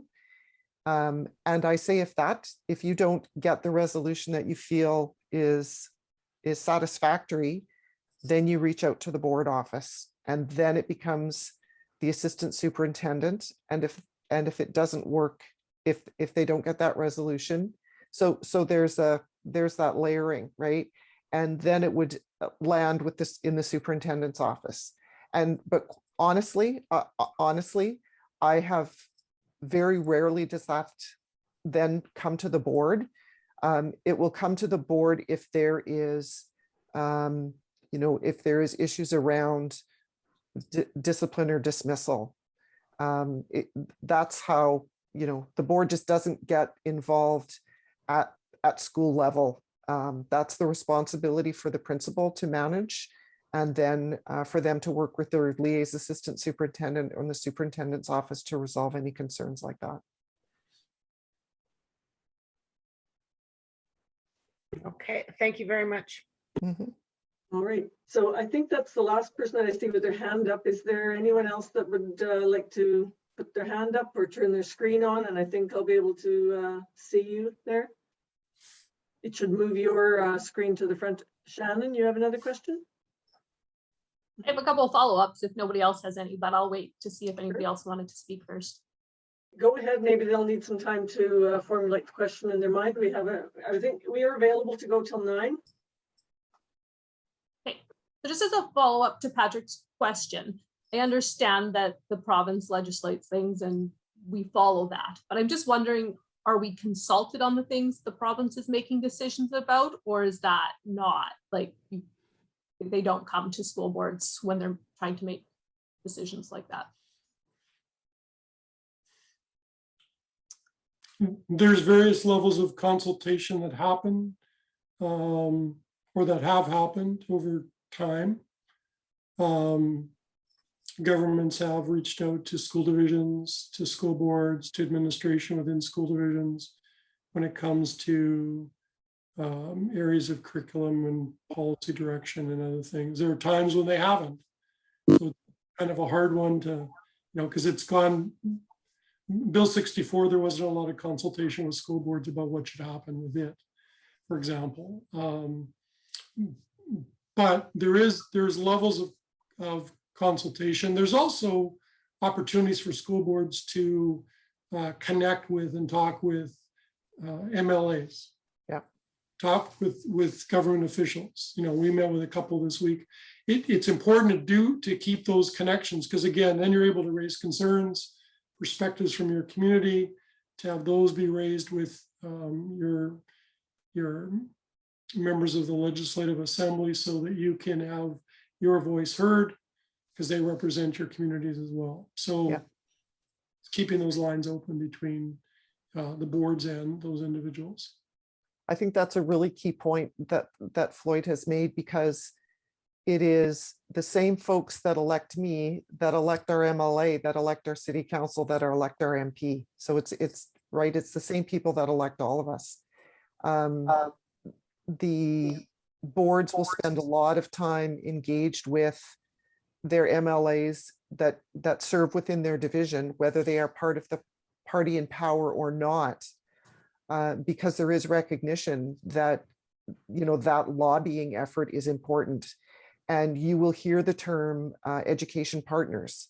So that is the Manitoba School Boards Association, the Manitoba Teacher Society, the Manitoba Association of School Business Officials, which is Secretary Treasurers, the Manitoba Association of School Superintendents. And those education partners each have a specific layer of expertise.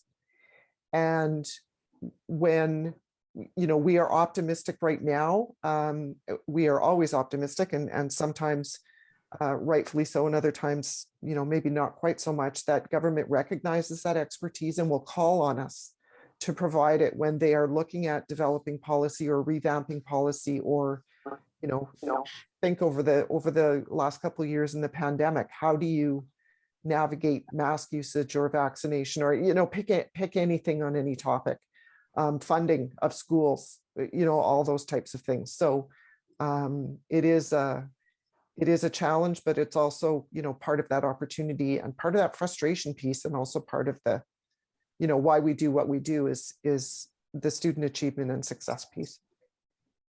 If I can interrupt just quick, maybe I'll go to Anne and let her ask a question, and then if there's still time, I'll come back to you, Shannon. Anne, would you like to unmute yourself and Sure. ask?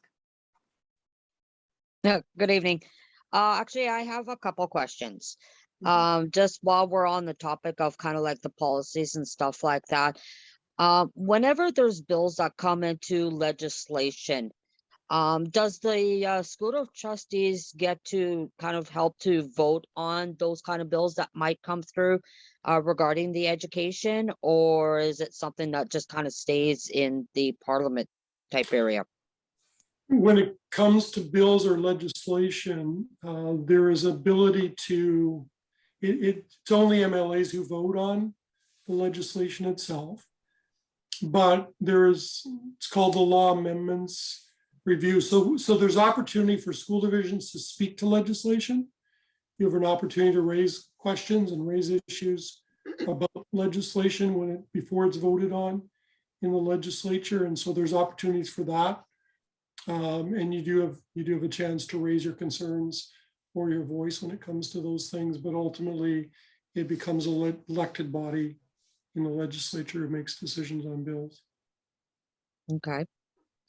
My second question is, if we were to be voted in as school trustees, how many, just a rough estimate of how many hours a week, like, would we be looking at kind of being involved? I love that question. And it goes back to, and Floyd will agree, as will Janice, as will the other trustees on the line. It depends on how you define the role, in terms of how much time you have, if you're working part-time, if you're working full-time, what the nature of that work is and what the other demands are. Do you have kids at home that are involved in activities? Do you have a business that warrants your time? So at a minimum, again, you will have the preparation time before a board meeting. So let's say an hour to 2 hours before every board meeting and Floyd, correct me if I'm wrong, I'm going to say an hour to 2 hours to review your board meeting and package and see what's on the agenda and read any supporting documents. Your board meeting, which is every second week or once a month, depending on your board, but let's say every second week, maybe is 3 hours to 3.5 hours. So there's 5 hours twice a month right there. So there's 10 hours. You may get invited to, right now it's very busy. There's lots of musicals. Graduation is coming up. You'll get invited to graduation. So all the event pieces, which are part of being in your community and getting to know your community and being visible, and your community will have a certain expectation. You'll find that you'll be on social media wondering what, the latest bus cancellation, what the topics of conversation are within your residents association Facebook group or whatever that is. And we know how social media can just take you down a rabbit hole from time to time. But then there's all the other stuff, right, that you may choose to do. So, you may be on a committee. How often does the committee meet? And that's why it's, check your school division, the one that you might run in, and see what their committee structure is. That will give you a sense. Reach out to the trustees or the board chair and just, maybe ask some questions around, what's going on. But it's, I could say anywhere from 5 to 15 hours a week. It could be less than that, depending on the time of year and, kind of the rhythm of what's going on in your division and in public education. Would that be fair, Floyd? That's fair. And, again, so much depends on your board, how frequently the board meets, the kind of meetings they have, your level of engagement, because some of it's, some of it you just can't do because other commitments, you can't spend the same amount of time as another trustee might. Where if you're working part-time, you may have more hours you can give than if you're working full-time. Those kind of things just depends, or flexibility on the job you have. I have a fair bit of flexibility in what I do, and so me too. So I probably spent at least 10 hours this week so far on school board stuff. But again, that's the role I'm in as chair of our board as well. It just depends. Okay, that kind of helps. Yeah, because I was just wondering on that because I do have a current job, but I'm technically only a casual. But I'd like to kind of try to keep this position. But I was told that if I don't necessarily work for the school division, I kind of work for a maintenance department. So I don't know what that's still kind of clash. Well, if you're working in Division A and you live in Division B, then you will run for election to the board in Division B. If you work in Division A and you live in Division A, right? If the school division signs your check, yep, and you want to run in Division A and you're elected, then you will have to take a leave from your position. Okay. But I can still run for a different division then. Absolutely. Absolutely. Okay, that'll work. Yeah. That works because I kind of like to keep this job. Kind of like it. I like the people I work with. Yeah, you have to run in the division in which you live. Okay. If that happens to be the division in which you work, then you're going to have to leave your job or find a job outside of your division if you want to work within the education system. Okay. As long as I have a better understanding, because I know I was told before that I'd have to leave, but if I can kind of run in a different district than to run in the one that I'm working in, then I'd prefer to go that way then. There you go. Okay, thank you. We have a couple more questions. Shannon, you want, and then I've got one from Trent. So go ahead, Shannon. Sure, I think this one's quite quick. I just wanted to follow up on, I think it was, I can't remember if it was Lexi or Rebecca's question now, but in terms of like the campaigning within the school, if I was to leave like my information on business cards for teachers who wanted to reach out and have discussions, would that be okay if it's not campaigning because they're not my voters and I just wanted to be putting my contact information out there? Or is anything printed or more than casual conversation frowned upon? Like if I wanted to go to a staff meeting and just offer my time for a few minutes, like is that considered bad? That would, I personally would consider that campaigning, and that would not be something that you could do within the building. Okay. Okay, Trent, would you like to ask your question? Sure, thank you. I was just wondering if you could, Sandy or Floyd, if you could just touch on any conflicts, I guess, that you see or did see being parents of children within the division.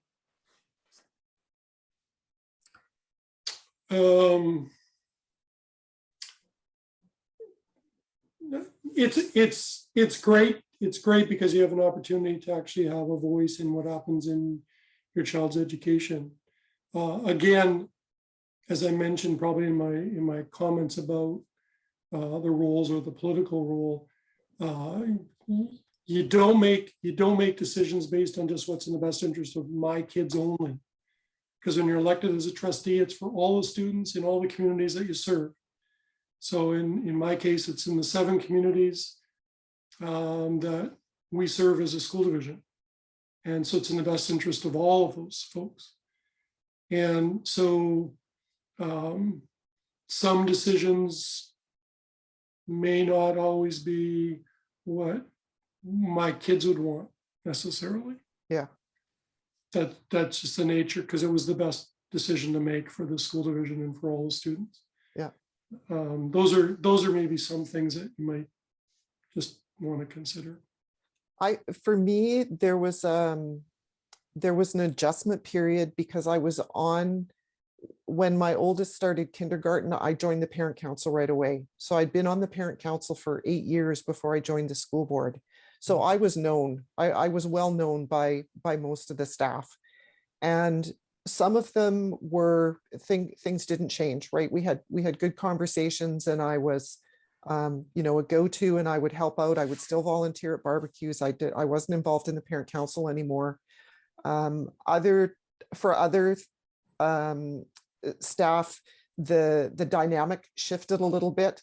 I wasn't Sandy anymore. I became Trustee Nemeth, and I would say I prefer I still say I prefer Sandy. I always prefer Sandy. So there can't not be some adjustment period.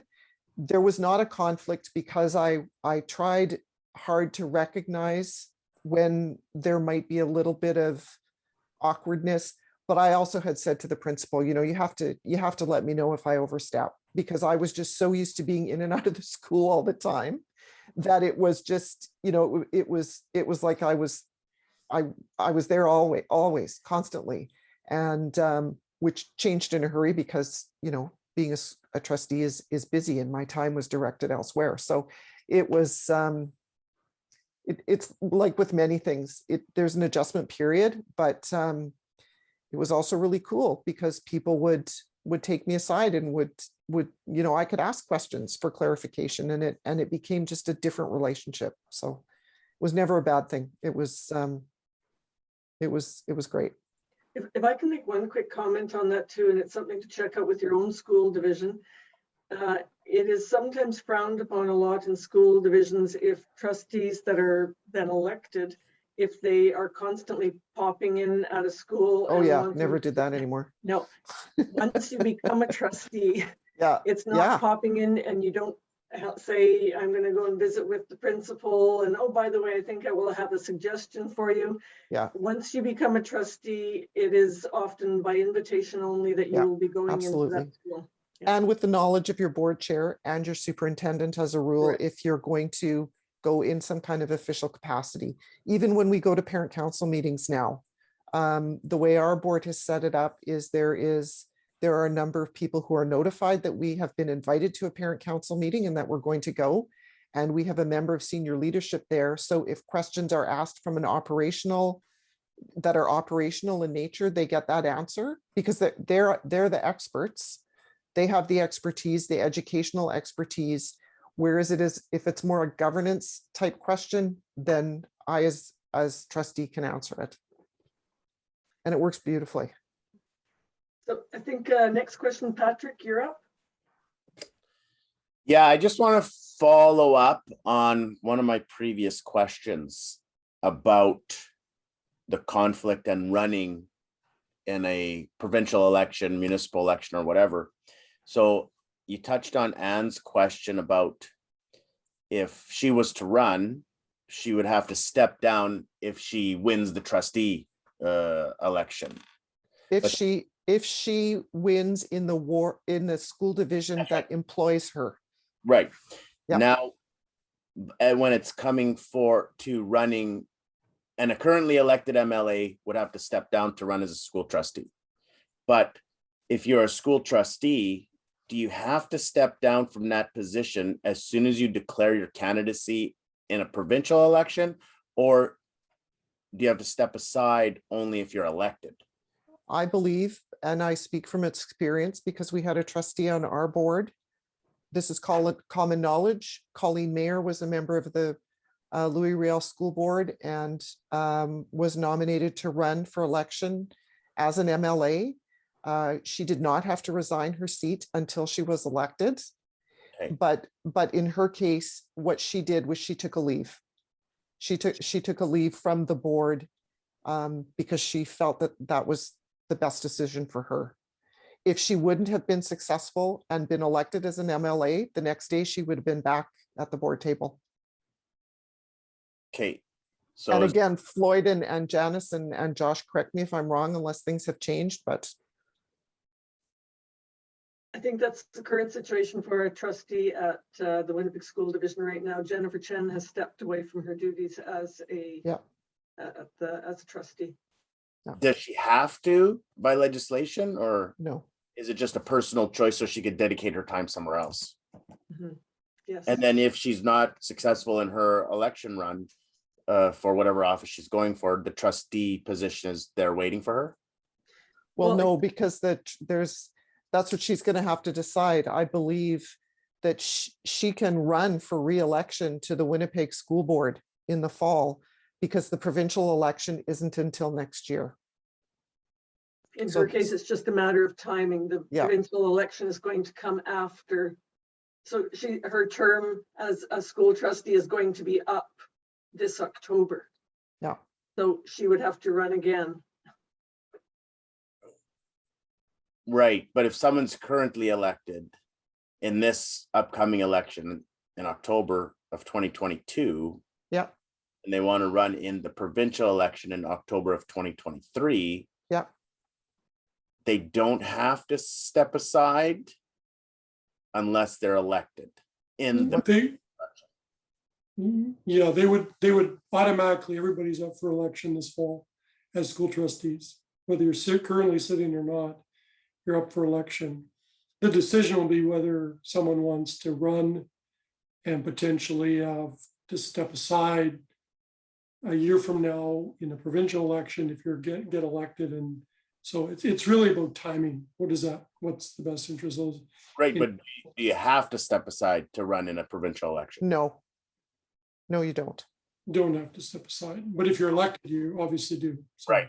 Okay, that's And the other piece to that, Patrick, and it's a really good question, because the other thing that will do is if a trustee runs and is elected in fall of 2022, and then decides they want to run provincially in fall of 2023, and they are elected, their trustee seat becomes vacant, which triggers a by-election, which Janice alluded to earlier, is a very expensive undertaking.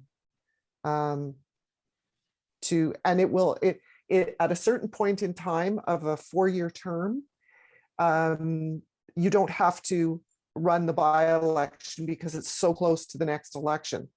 But a It has year to be in, you would have. It's a year. If you're over a year, they Right. must run a by-election. If Yeah. it's less than a year, they don't.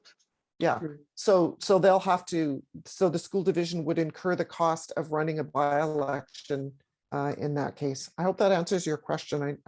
yeah, no, it does. I know in the Winnipeg School Division instance there, they've had longer vacancies, but I guess that's because of all the lockdowns and stuff kind of made it so that they didn't have to have that by-election. Yeah.